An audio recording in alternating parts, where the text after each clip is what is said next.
Continuando con lo que vimos la semana pasada, veremos cada uno de los antipsicóticos y cómo hacer el cambio, ¿no? O el switch de los fármacos para que sepan cómo hacer sí, cambiarlo de uno a otro, ¿no?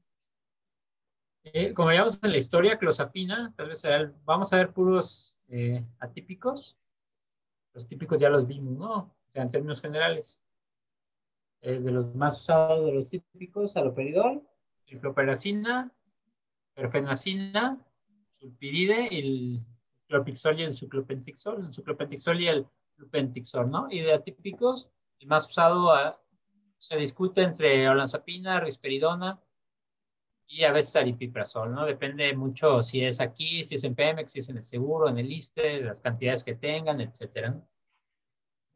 Eh, pero empezando a hablar por clozapina, clozapina es un medicamento muy particular, no se parece a ningún otro. El más parecido es la olanzapina y la cenapina. Clozapina, clozapina entonces es un medicamento muy bueno, es hasta ahorita el mejor medicamento que existe para tratar la esquizofrenia. Eh, Tiene un antagonismo al igual que el resto de atípicos contra los receptores 5-HT2A y D2.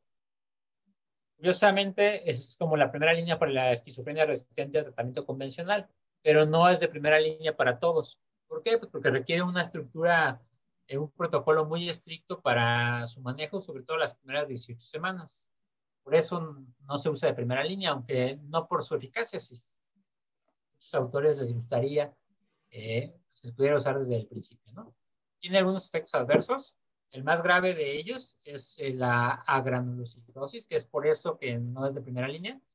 Los porcentajes son bajos, en realidad es uno en 1 millón, uno en 100,000, dependiendo de la muestra que uno observe, pero lo que sí hay cambios en la cantidad de neutrófilos y de leucocitos. Eso es lo que hay que cuidar. Las biometrías, el protocolo es una biometría semanal, las primeras 18 semanas. Y es lo que tenemos que ver, es contar cuántos leucocitos hay por los neutrófilos, los neutrófilos que vienen, por ejemplo, 65%, etcétera. Eso lo multiplicas y te tiene que salir más de 2.0 para que no salga. Entonces, si tiene 5.6 de leucocitos, si tiene 56% de neutrófilos, pues hacemos la operación.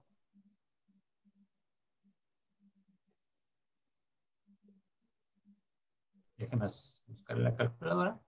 Por ejemplo, que tiene 5.6, o sea, bueno, 5,600, pero no 5.6 por 50% de neutrófilos, el total es 2.8, ¿no? O sea, sería 280, pero tú le pones en porcentaje 2.8 para que sea el conteo. Ok. Es más de 2, entonces no hay riesgo de que tenga granulocitosis. La primera fase va a ser la neutropenia, ¿no? Que empieza a bajar entre 1.5 y 2, y ahí es de precaución, pero si es menos de 1.5 se recomienda cambiar el fármaco. Eso va a ser como casi en todos los textos, ¿no? Es como el semáforo, ¿no? Este es lo que les decía. Aunque ponemos mucha atención en el bloqueo receptor D2 y el 5-HT2A, pues en realidad bloquea muchos receptores, es una molécula muy sucia, pero particular de interés es el bloqueo a D4, a D3 y a D1. Y aunque no sea tan potente, le llama la atención que es importante y varios autores dicen que esa modulación sobre estos receptores dopaminérgicos es lo que nos da el perfil de tanta eficacia. Pero si ustedes observan, también actúa sobre una gama amplia de receptores serotoninérgicos, muscarínicos, histamínicos y alfa, ¿no? Por eso es que llega a tener hipotensión arterial, que es una de las características. Eh, Hay que ver en la biometría también si no hay aumento de los eosinófilos. Si empiezan a aumentar, hay que tomar una placa de tórax para ver que no tenga miocarditis. Es una complicación relativamente frecuente. Puede ser muy grave si es grave la miocardiopatía. Si no, a veces es solo transitoria, pero hay que tenerlo en cuenta, ¿no? Un efecto adverso grave es la hipotensión ortostática, como les decía, pero también la cialorrea, que esa no es grave, pero es muy molesta. Pueden incluso llenar la almohada así toda de pura saliva en la noche. Y esto es porque se inhibe el reflejo de la deglución. al nivel de reflejo de la deglución se va acumulando la saliva. Es una estrategia que yo le digo a los pacientes es que masquen chicles sin azúcar durante el día. Esto estimula continuamente el reflejo de deglución y no se llena tanto, ¿no? Si es muy molesta la salivación, se utiliza a veces clonidina. Pero en realidad pues, no se recomienda tanto por este efecto hipotensor, ¿no? La siguiente es un benzoxazol, que es la risperidona. Al igual que todos los atípicos, acuérdense, va a tener un antagonismo sobre receptores de 2 y 5-HT2A. Tiene menor afinidad sobre receptores adrenérgicos y colinérgicos que el anterior, pero sí tiene un efecto particular sobre un receptor adrenérgico que hace que genere cierta hipotensión, sobre todo es hipotensión ortostática, no tanto síncope como puede ocurrir con la clozapina, ¿no? O crisis convulsivas, ¿no? En esta más bien es baja de la presión arterial al cambio de posición. Utiliza los citocromos para su metabolismo inicial, los 2D6, entonces va a tener interacciones con todos aquellos fármacos que tengan 2D6, como fluoxetina, fluoxamina, entre otros, ¿no? Se transforma a 9-hidroxirrisperidona. La 9-hidroxirrisperidona es la paliperidona. Entonces, lo que hace el laboratorio Janssen, agarra este fármaco y lo hace como un profármaco, y el metabolito activo los lanza al mercado como si fuera un nuevo medicamento. Pero en realidad la composición es muy parecida. La vida media llega a ser hasta 20 horas. Se utilizan polímeros degradables y aunque dice que se puede usar cada 3 semanas, yo recomiendo que sea solo de 1 a 2 semanas. Nunca más de 2 semanas porque la efectividad cae. Así porque la degradación de los polímeros es muy rápida.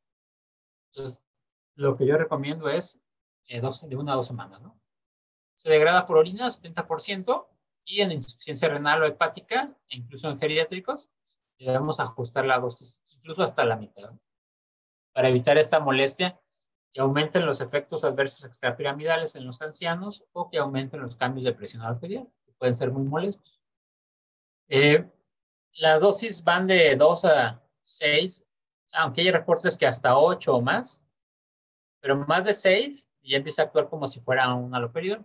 Ya empieza a ver el índice de saturación de los receptores de 2, empieza a volverse más inespecífico y aumentan los efectos secundarios extrapiramidales. Por eso, si lo utilizamos en dosis altas, se convierte o su acción es más bien como un fármaco atípico de primera generación. Puede llegar a aumentar el QT, sobre todo a dosis altas. Puede llegar a aumentar la prolactina, es uno de los fármacos que aumenta la prolactina. Igual la paliperidona, digo, ya la veremos, pero también aumenta la prolactina. Y hay un aumento del peso, aunque el riesgo metabólico es intermedio en este medicamento, no es alto como clozapina y olanzapina, sí corre el riesgo, ¿no?, de desarrollar patologías. Entonces vemos que también tiene una afinidad de 2 sin 5-HT2A y leve en efectos adrenérgicos, lo que produce la hipotensión arterial, ¿no? La olanzapina es una benzodiazepina o tienobenzodiazepina, depende del texto que ustedes vean. Es la más parecida a clozapina. La efectividad es similar a loperidol y risperidona. Tiene menos efectos secundarios extrapiramidales. La dosis va de 5 a 30 miligramos. Casi siempre lo que se da es de 10 a 20, ¿no? Es como el promedio de dosis. Y puede llegar a aumentar el peso. Hay reportes desde 2 kilogramos hasta 11 kilogramos, con una media de 5.4. Entonces, es esperado que si uno empieza este medicamento, vaya a subir de peso. Entonces, hay que vigilar mucho, sobre todo en las personas que tienen antecedentes heredofamiliares de diabetes, de hipercolesterolemia, etcétera, ¿no? Porque pues, corren el riesgo de que los pongan bien mal, ¿no? Se ponga obeso, pues. Antagoniza los receptores 5-HT2A y 2C y 3, 4, así como D1 y D2, pero se reporta menos afinidad sobre adrenérgicos, GABérgicos y sobre GABA. El metabolismo va a ser hepático más por 1 a 2, no es que los demás no, 3 a 4 también, pero es más por 1 a 2. Su concentración plasmática es hasta las 6 horas. Si es intramuscular es más rápida, con una vida media de hasta 30 horas, por lo tanto se puede prescribir una vez al día. Se excreta en orinas y en heces. Y esta es la descripción gráfica de la olanzapina. Acuérdense, todos van a estar aquí, pero es muy parecida si lo observan a clozapina, tal vez la más parecida. De hecho, la diseñaron pensando en eso. Si no tuviera el efecto sobre los granulocitos, bueno, los leucocitos, pero que fuera igual o más efectiva. Entonces, lo que se observa es que es igual de efectiva que risperidona y que haloperidol, pero no más efectiva que clozapina. Es inferior. La siguiente sería la quetiapina, que es una dibenzotiazepina. Tiene también un antagonismo en particular sobre el 5-HT2A y C y el 5-HT6. Y de 1 y de 2, el metabolismo hepático más por 3 a 4, una concentración rápida en plasma y una vida media de 6 horas. Por lo tanto, si no es de liberación controlada, este medicamento tiene que ser dado 2 veces al día. Cometemos el error de darlo una vez al día en presentación de liberación no prolongada, y esto hace que el efecto terapéutico sea mucho menor. También se recomienda el ajuste de dosis en insuficiencia renal, en insuficiencia hepática. Es igual de efectiva que los típicos. Yo lo que he observado, así eso sería una observación clínica, que después de varios años parece que la efectividad se hace menor. Es a disminuir la efectividad. O sea, es necesario cambiarlo, pero bueno, hay gente que está mucho tiempo con este medicamento y está bien. Tiene metabolitos activos, la norquetapina, que aumenta la norepinefrina y se ve, el laboratorio la ensayó en varios análisis y estudios, el STAR-D es uno de ellos que es famoso, y lo que llama la atención es que a dosis de 150 miligramos tiene un efecto particular que aumenta las concentraciones de la norepinefrina. Entonces se propone y está aprobado como antidepresivo, ¿no? A esa dosis. A dosis menores de 150, el efecto que predomina es la sedación. A veces se usa como modulador dopaminérgico en trastornos de la personalidad, aunque esta es una indicación fuera de etiqueta, ¿no? Label, que le llaman los cabachos. Sería más bien como algo empírico. Se usa también como para inducir el sueño. Yo he visto que a veces usan 25 miligramos o 12.5 como inductor del sueño, pero pues tampoco es su indicación principal, ¿no? Como antipsicótico tiene que tener dosis mayores de 300 miligramos. Casi siempre oscila de 600 hasta 900 para que funcione como antipsicótico. Menos dosis, corres el riesgo de que no tenga un efecto terapéutico, ¿no? No tiene efectos secundarios extrapiramidales, son muy pocos casos de disquinesia tardía. De hecho, cuando un paciente tiene el aumento de la prolactina muy alto, tiene hiperprolactinemia, se cambia a quetiapina, porque disminuye los niveles o el exceso, pues, de la prolactina, hace que se reduzca. Puede llegar a tener mareos, boca seca, aumento de peso y somnolencia. Si se da junto con alimentos, la biodisponibilidad tarda más tiempo, entonces se absorbe menos. Se puede gustar con alimentos, digo, no hay una restricción, pero si quiere ser así muy fino, se recomendaría entonces que sean ayunos. Esta es la estructura química. Si se fijan, todos actúan, por eso son antipsicóticos, ¿no? Sobre el dedos. La atipicidad le va a dar este bloqueo. Sigue la ciprasidona, que es una dibenzotiazol. La ciprasidona es un fármaco que tiene un antagonismo parcial a estos receptores. Es el que empieza a abrir la puerta para los agonistas parciales, aunque su efecto es antagonista, con un run, ¿no? Oye, gracias. El metabolismo hepático tiene que por fuerza darse cada 12 horas, si no, no funciona. Y con alimentos. Ese es como el gran error que tuvo el laboratorio, porque se promocionaba como muy bueno, pero nunca avisaba que la posología era cada 12 horas y que debía tomarse con alimentos. Entonces el uso es cada vez menos de este medicamento porque pues, no es tan poderoso, la potencia no es tan alta. Utiliza el 3 a 4 y las concentraciones llevan a 6 a 8 horas con una vida media de a 2 a 5 horas, por eso tiene que ser cada 12 horas. Se elimina casi íntegra por heces. Se ajusta a dosis y es igual de efectiva que el haloperidol. Se propuso hace mucho tiempo como antidepresivo y ansiolítico, pero en realidad el efecto es muy bajo. No sé si lo he estado, pero en realidad es muy bajo el efecto. Tiene menos efectos adversos extrapiramidales, pero sí tiene somnolencia, náusea, vómito y sobre todo algo que lo limita es el aumento del QT corregido, ¿no? Este es de los pocos fármacos que sin ser dosis dependiente, por ejemplo el haloperidol te puede dar un QT amplio, casi siempre es dosis dependiente. Si aumenta la dosis del haloperidol, el QT se va a ir alargando, este no. Pueden ser desde dosis bajas, puedes tener ese aumento del QT. Entonces es una al prescribir este fármaco, un electrocardiograma de control, ¿no? Este tiene la particularidad, pues, de bloqueo a la recaptura de la serotonina y la norepinefrina. Por eso es que se tiene estos efectos antidepresivos muy modestos, ¿no? Este es un atípico y sí tiene bloqueo sobre D3, ¿no? El aripiprazol, que es de otra familia, las dihidroquinolinolas, es un antagonista parcial. Más bien se llama agonismo parcial, ¿no? Este agonismo parcial es dado por el receptor D2, probablemente sobre D3, y sobre 5-HT1A, es un agonista parcial y es antagonista sobre el receptor. Entonces, funciona como atípico y por eso se clasifica aquí, pero si lo observamos, pues el agonismo parcial que tiene el fármaco es muy particular porque lo que hace un agonista es que tiene esta actividad intrínseca, aunque no tenga, tiene afinidad, pero no tiene actividad intrínseca, donde hay mucha competencia, ¿no? Y donde no hay, pues puede funcionar como una falsa dopamina.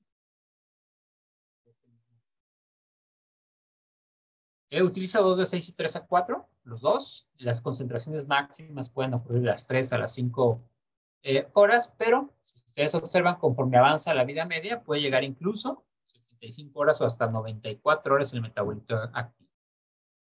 Cuando se empezó la prescripción del aripiprazol, se cambiaba muy rápido y corrían el riesgo de que se agitaban los pacientes.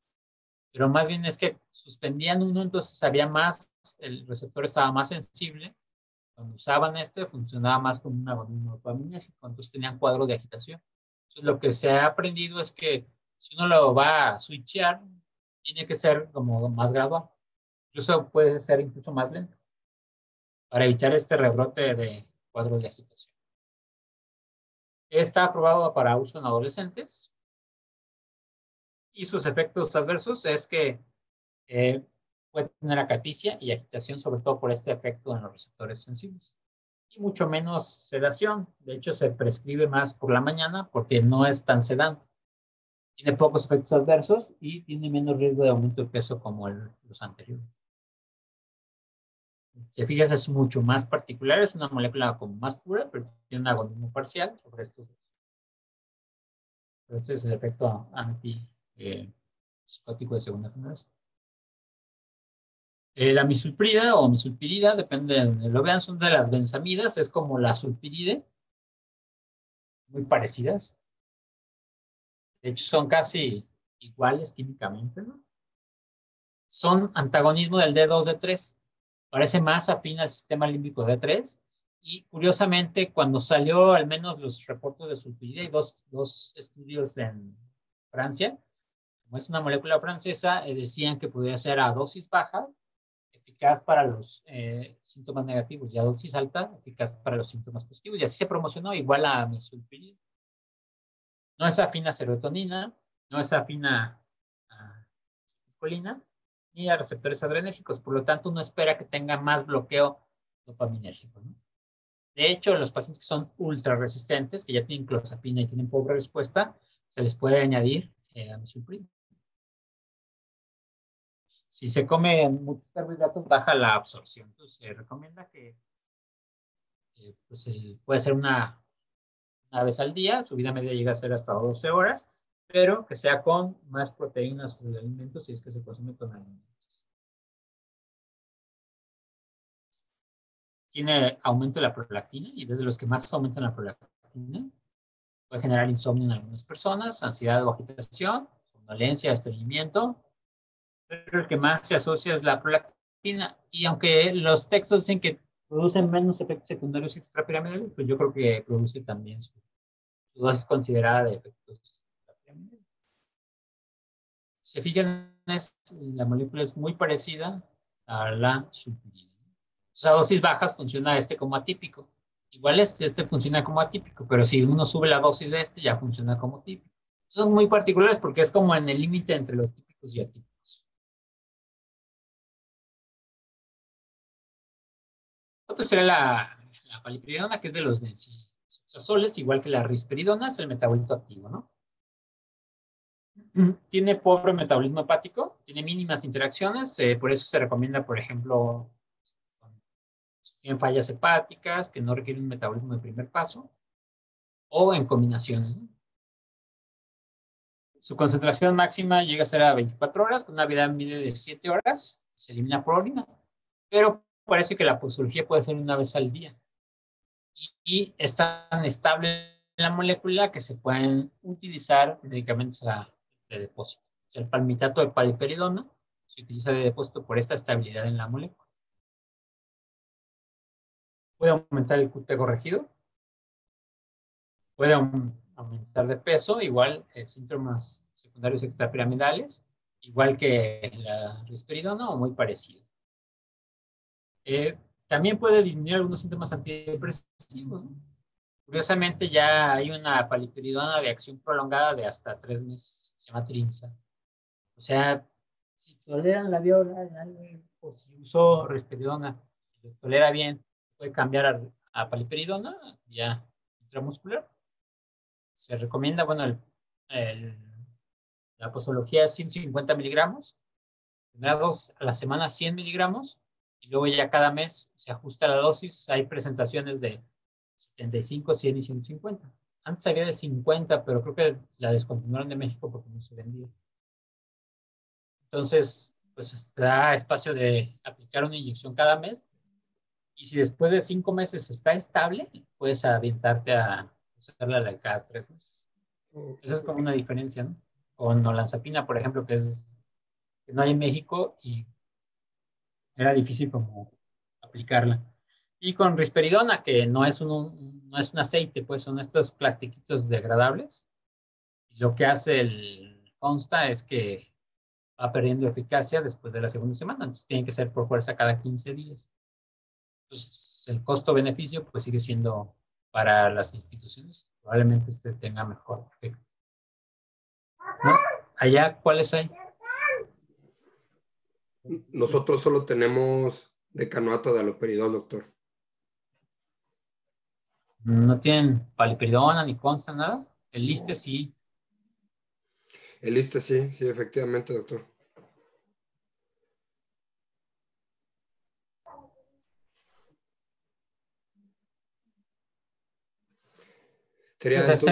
Sería mejor entonces, en dado caso, si se agregara algo al cuadro básico, la recomendación sería la paliperidona por estas ventajas que menciona, doctor.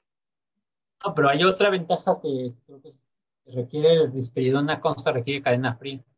Ah, Tiene que ok. estar entre 2 y 8 grados centígrados porque si no se desnaturaliza el plástico y se empieza a degradar.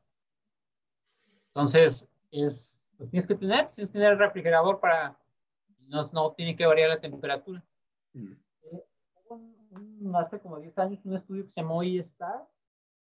En ese yo participé como ahí en el instituto.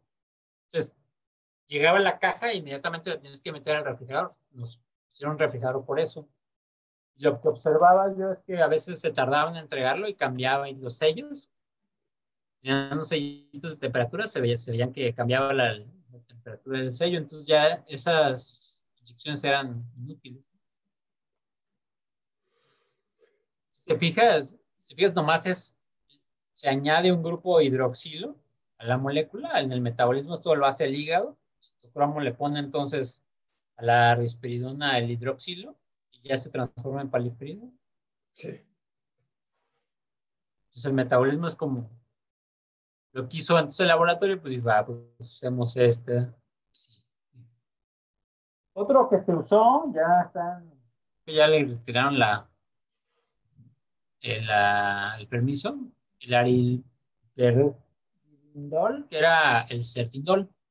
Este tenía la particularidad de lo promocionado como mejorar la cognición de los pacientes con esquizofrenia. La posturología era muy rara y tenía una vida muy extendida. El problema con este medicamento es que también aumentaba el QT, así como la ciprasidona y este eran como los que más aumentaron el QT.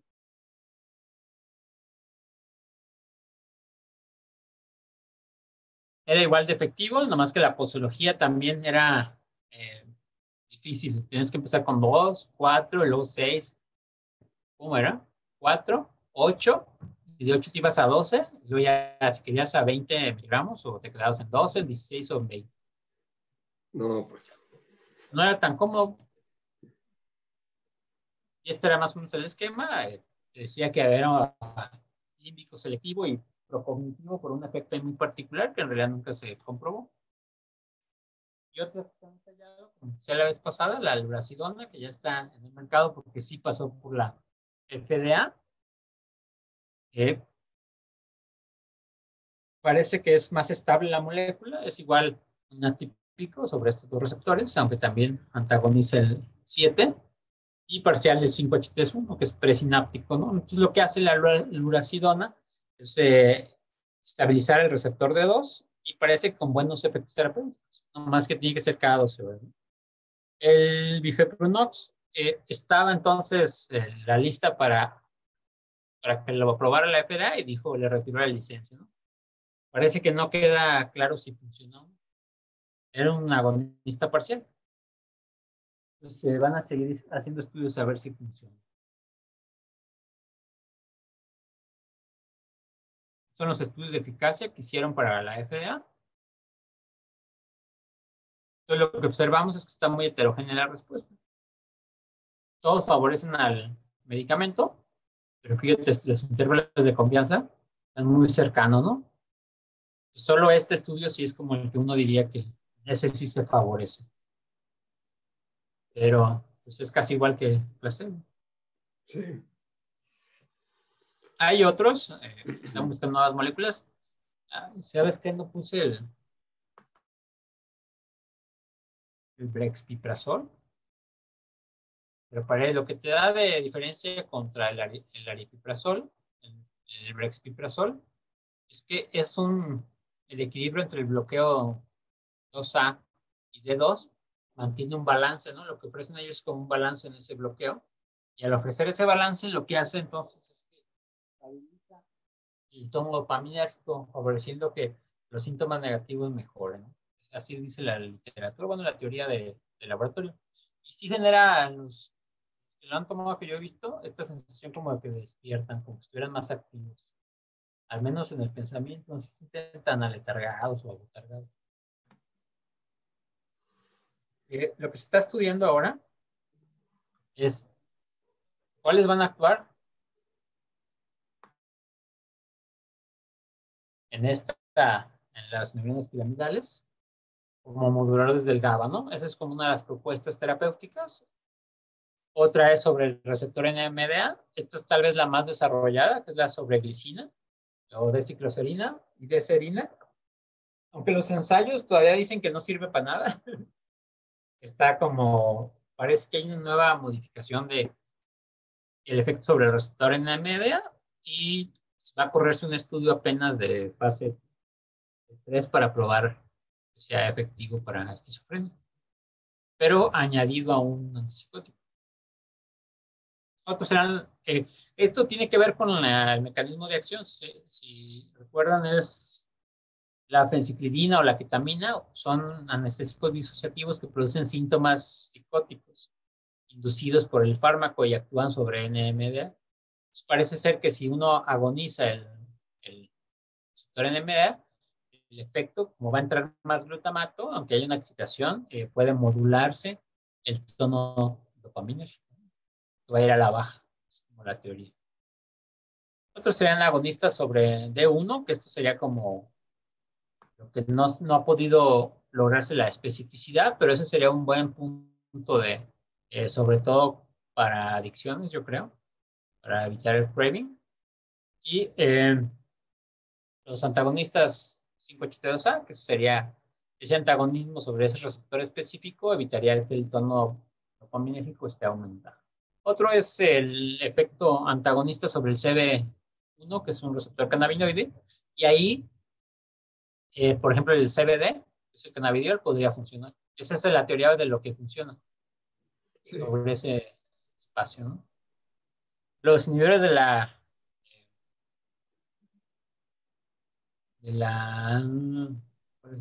los T1, los GLIT1, estos parece que funciona la inhibición de la glicina del receptor T1, porque el astrocito emite menos glutamato. Va a haber una reducción del tono glutamatérgico, ¿no? Por lo tanto, la neurona glutamatérgica va a emitir un menor tono dopaminérgico. Otros son el N-acetilcisteína, que la verdad es que no ha funcionado mucho. Los que se han ensayado son los GLU-2, GLU-3, que yo participé en un estudio de olanzapina con GLU-2, GLU-3, y pues no mejoró. Eran como procognitivos o no trópicos. O sea, que mejora la función cognitiva en los pacientes y se mantenía igual, entonces no salió al mercado, ¿no? Otros son sobre el receptores AMPA, que probablemente tengan un mecanismo parecido al del NMDA, y otros, ¿no? Sobre la fosfodiesterasa 10, son antagonistas o agonistas de la catecolometiltransferasa para degradar más rápido las catecolaminas, antiinflamatorios que se han ensayado mucho. De los estudios que yo he revisado, por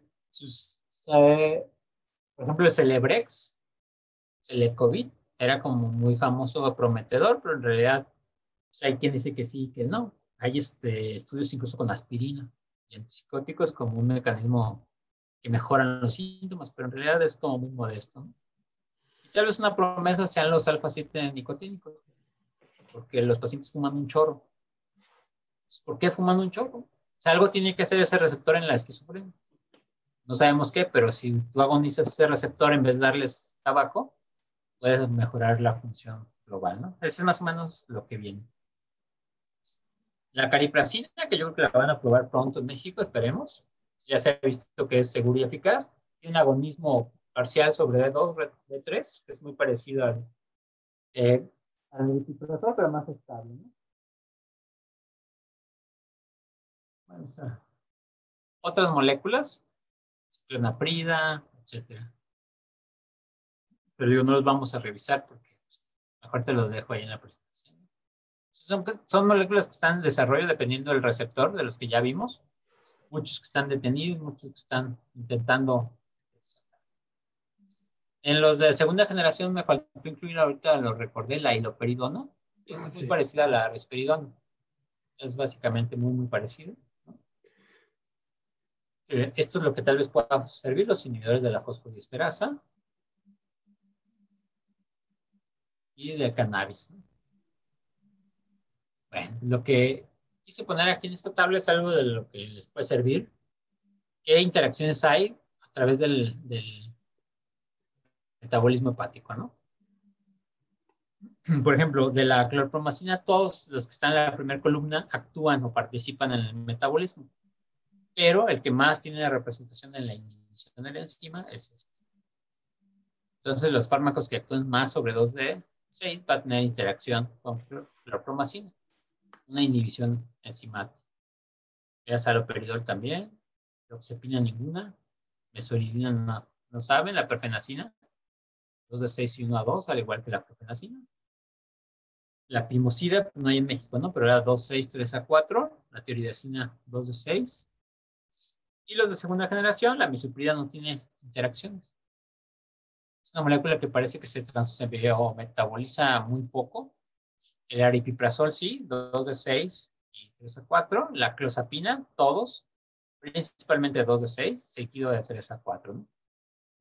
Si tú le das un antibiótico que tenga efecto sobre el 2 de 6, vas a aumentar o a disminuir los niveles de clozapina. Sí, hay que cuidar mucho esa parte porque incluso puede generar efectos sobre los neutrófilos, ¿no? Que bajen y eso generar una complicación como una neutropenia o una patología más grave, ¿no?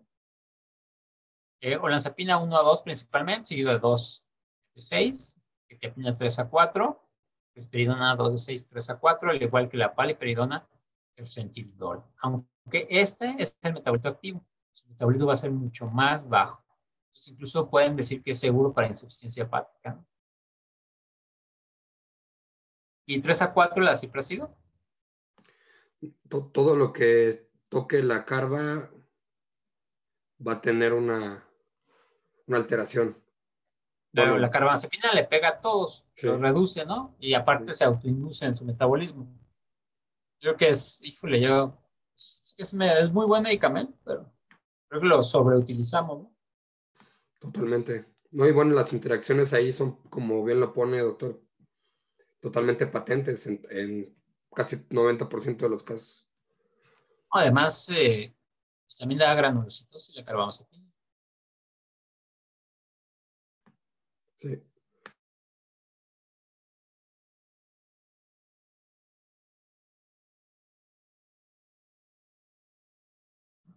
Entonces, las indicaciones para cambiar un medicamento sobre otro, aquí los puse en tres, ¿no?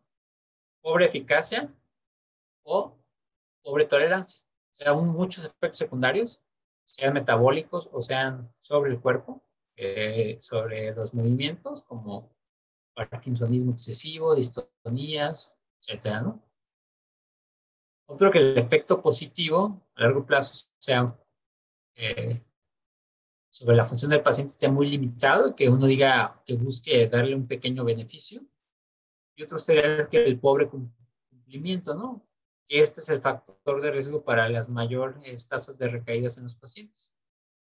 Los pacientes están recayendo continuamente y al año muchos de ellos dejan de tomar el medicamento. Entonces, si no es de manera adecuada, lo que puede hacer es que el paciente recaiga al año. Se supone que van a recaer el 60 al 80% por dejar de tomar el medicamento.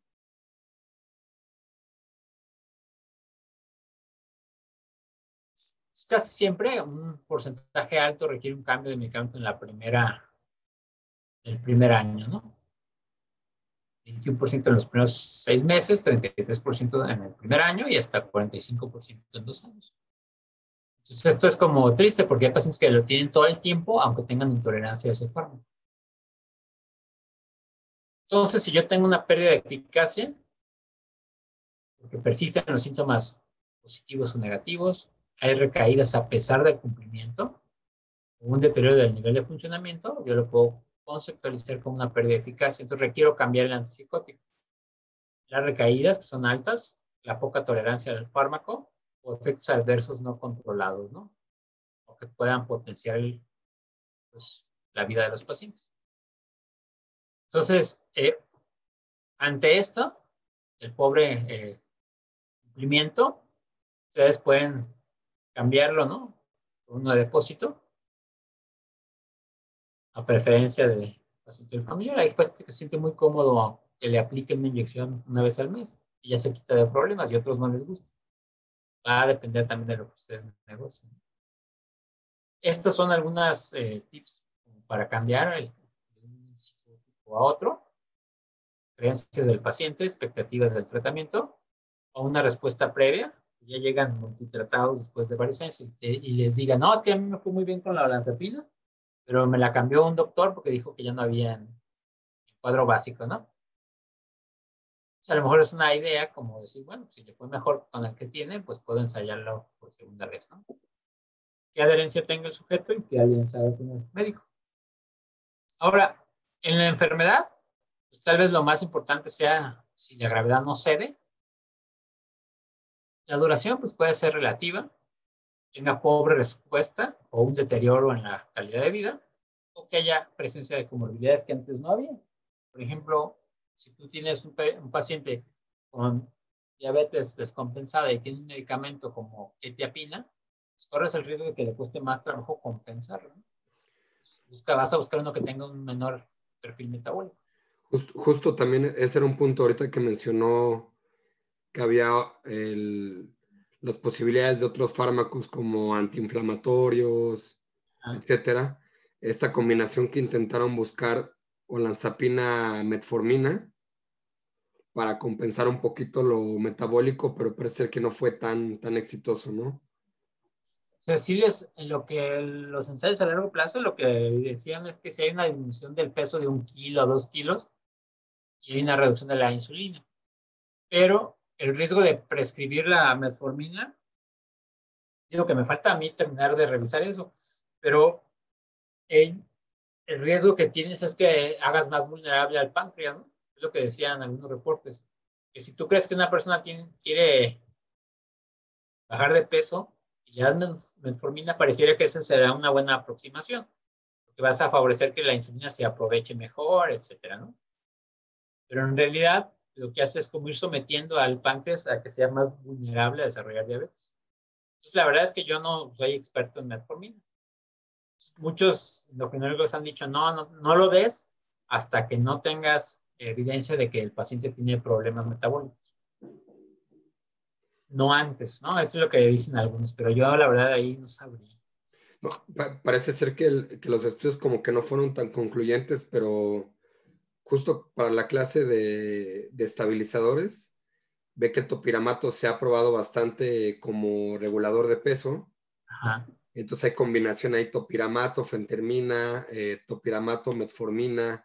Entonces como que hay otra corriente justamente como usted menciona, que sería la corriente de no, si hay que usarlo porque ayuda a controlar el peso, ¿no? Versus la otra corriente como no, puedes tener alteraciones innecesarias, por decirlo así. Eh, Sí, es sí, un la verdad es tema. que yo no sabría, me falta mi información. Yo lo que sí empecé a hacer es cuando subían de peso, y que veía que los niveles de glucosa de tener 70 subían a 80 y tantos, empezaba a dosis bajas de metformina, verlo regulando. Pero la verdad es que no se veía mucha diferencia. Sí, ¿no? Como dice, si espera uno 10 kilos, ahí ya es otra historia. No, está fuerte.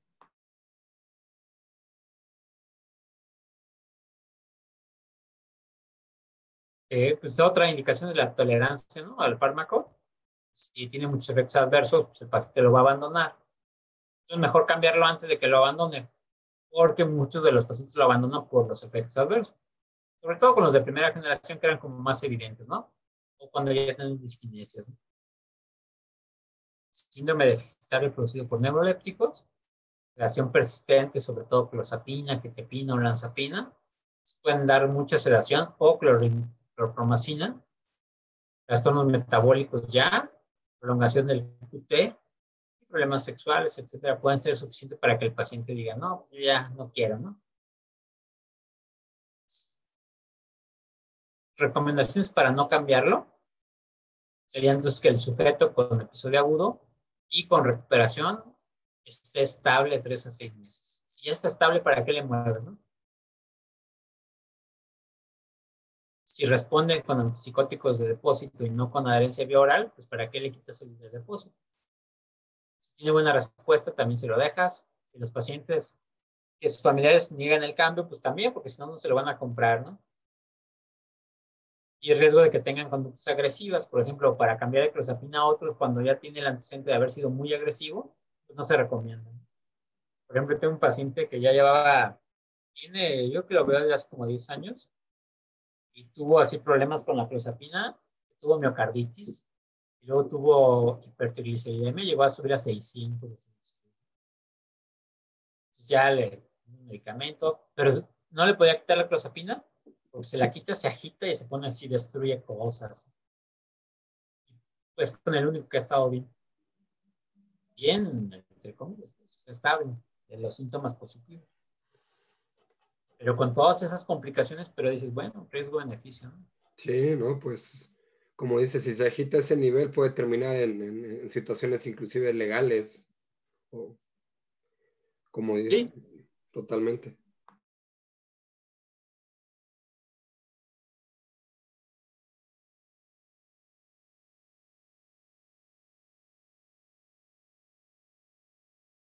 El tratamiento entonces se puede hacer de muchas formas, ¿no? Estos son dos. A ver, vamos a ver varias.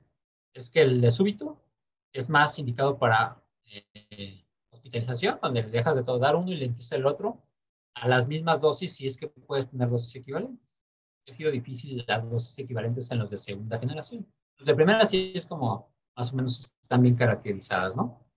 El otro que sería más como uno para ambulatorio, que es el cruzado, empieza a disminuir el uno, el primero, y aumentar el que, por el que lo quieres cambiar, para llegar el momento en que se cambien, que hagan una cruz. Entonces este va bajando, mientras que el otro va subiendo.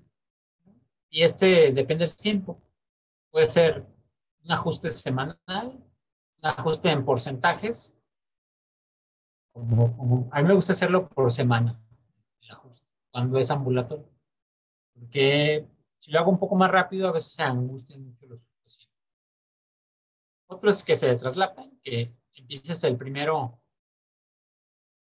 gradualmente mientras mantienes las mismas dosis del segundo, del que ya tiene, y ya que llegue la dosis terapéutica del primero, empiezas a bajar perdón, del segundo, el que vas a cambiar, empiezas a bajar el primero hasta suspender. Otro es el escalonado, que empiezas la dosis máxima de la sustancia del segundo, el día 1, y ese mismo día empiezas la reducción del primero. Va a haber un tiempo donde esté tomando los dos, ¿no? Este es un poco menos que este. Están tomando los dos.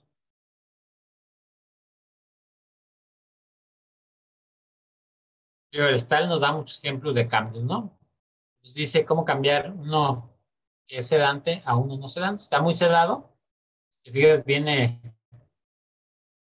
la, eh, la dosis adecuada del primer fármaco, pero con efectos graves. Se recomienda iniciar la benzodiazepina para poder empezar a bajar el que tiene efectos sedantes, en lo que empieza a subir el otro que no tiene efectos sedantes, en un switch. Después de que terminas el ajuste del primer fármaco que ya no lo está tomando y que el segundo fármaco ya tiene niveles adecuados, ya le suspendes la benzodiazepina. Ahí, esa parte se parece un poco a lo que nos platicaba la vez pasada, de que ingresa el paciente y podemos apoyarnos más en la benzodiazepina por su efecto, que un antipsicótico en lo que agarra el efecto, ¿no? Sí, porque tú sabes que la benzodiazepina lo va a sedar, va a estar bien ponchado. Entonces tú lo quieres que esté sedado, no que esté rígido, ¿no? Sí. Que tenga una distonía y pues no. Si viene agitado, pues le das una benzodiazepina junto con el fármaco que vas a elegir, ¿no? Incluso los puedes poner, por ejemplo, si no tiene medicamento, a veces dan dosis adecuadas del primer fármaco con benzodiazepinas por un periodo de tiempo. Y esto pueden ser 1 a 3, 4 semanas. Doctor, por Te ejemplo, va a ahí, depender mucho. ahí sí surgió la duda, justamente lo estaba platicando, ya sabe, se encuentra uno ante el paciente dependiente a sustancias, inclusive a lo mejor también puede ser el dependiente a benzos, Ajá. y claro, agitado, todo, el mismo cuadro, pero con el antecedente o consumo activo de eh, sustancias o a benzos. De todos modos, sí, es buena táctica, finalmente es más hospitalaria. Esa era como que una duda que surgió. ¿O qué opina usted en esos casos? Sí, Ante, digo, lo tienes ahí a lo del paciente. Si lo que quieres es que se duerma, puedes usar la benzodiazepina. Yo creo que el problema es que si te llega uno que es adicto a benzodiazepinas, pues no se la puedes quitar, ¿no? Si la quitas te va a hacer un delirium. Entonces le tienes que dar la misma, pero con un esquema de reducción. o El una vida esquema de media. reducción es 10% semanal Ujú. o quincenal, depende del tiempo y la dosis de las benzos. Gracias, Doc. Sí. Si son dos sedantes, por ejemplo, son algunas recomendaciones que hace el mismo tal. Tienes el primer fármaco, y tú dices, no, pues lo voy a cambiar, entonces lo empiezas a disminuir y empiezas a aumentar el otro con un switch. Básicamente es este, ¿no? Este. Es como un switch cruzado. Pero dicen, no, pues eh, puedes combinarlo con otro. Incluso en el mismo start te dice, si tú crees que el paciente está muy sedado, muy mal, este fármaco de en medio puede ser otro atípico o incluso una benzodiazepina. Entonces, empiezas a reducir la dosis y le das una benzodiazepina, en lo que termina la dosis y empieza la dosis del otro. Ok. Esto es más cuando está en el hospital, ¿no?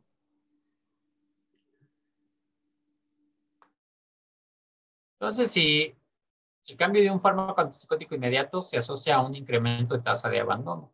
Tienes que ir como despacio, ¿no? Por ejemplo, el inicio gradual, inmediato o gradual se realiza en base al propio antipsicótico. Depende, si yo tengo una olanzapina y lo que quiero es que el paciente duerma, pues a lo mejor me arriesgo a darle 10 miligramos el primer día en la noche. Se va a dormir y va a tener un efecto que es la dosis que yo estoy pensando, ¿no? En cambio, el aripiprazol a lo mejor no le puedes dar los 20 o 30 que quieres darle, sino que tienes que ir gradual para evitar que se agite, ¿no?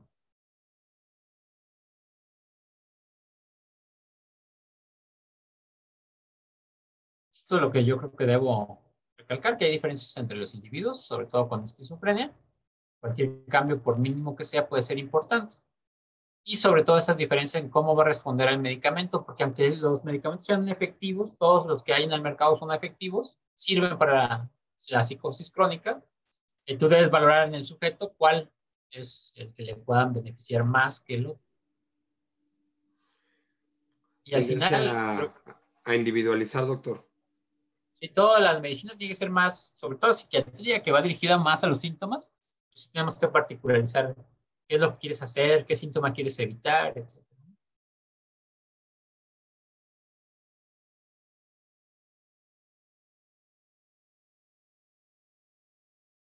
Listo.